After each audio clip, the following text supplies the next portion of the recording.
Kensington Palace makes major Kate Middleton announcement on sombre event. It has been announced that the Princess of Wales will take part in a major event to mark Armistice Day next week.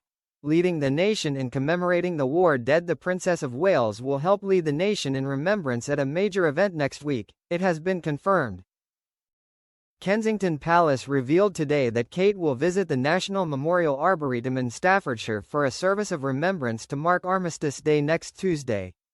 The princess will attend the service at the Armed Forces Memorial as it leads the nation in commemoration on November 11. There she will lay a wreath and take part in the national 2-minute silence at 11 a.m. It will come days after the King and Queen and other members of the royal family will attend the Festival of Remembrance at the Royal Albert Hall on Saturday night, as well as the annual Remembrance Sunday service at the Cenotaph on Sunday morning. The service at the National Memorial Arboretum next Tuesday will also feature a reading of a specially commissioned poem by the Arboretum's poet-in-residence, R.G. Manuel Pillai, which reflects the importance of personal connections, experiences and bonds that are formed through military service.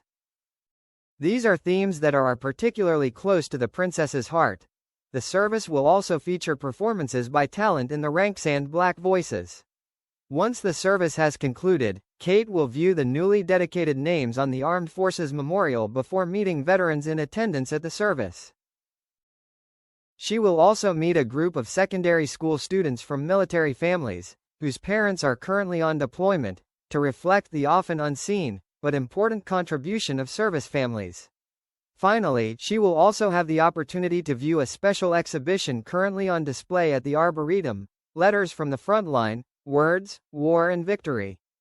The exhibition was produced in partnership with BBC radio stations across the Midlands and shares the changing experiences and emotions of armed forces personnel and their families during 1945, throughout the final months of the Second World War, through a selection of moving correspondence. Meanwhile, the King will lead the nation on Remembrance Sunday by laying a wreath at the Cenotaph in central London this weekend. The design of the floral tribute he will lay will pay tribute to the wreath laid by his grandfather, King George VI, and mother Queen Elizabeth II. The wreath's poppies are mounted on an arrangement of black leaves, as is traditional for the sovereign, and its ribbon bears the king's racing colors, scarlet, purple and gold. Queen Camilla's wreath will be laid on her behalf by her equerry. Her wreath will bear her racing colors, inherited from her grandfather, and echoes the wreath of Queen Elizabeth, the Queen Mother. Other members of the royal family will be there, but this year there will be one omission. That's because Princess Anne will be attending a remembrance service and lay a wreath at the Anzac Memorial in Sydney, Australia, alongside her husband Vice Admiral Sir Tim Lawrence.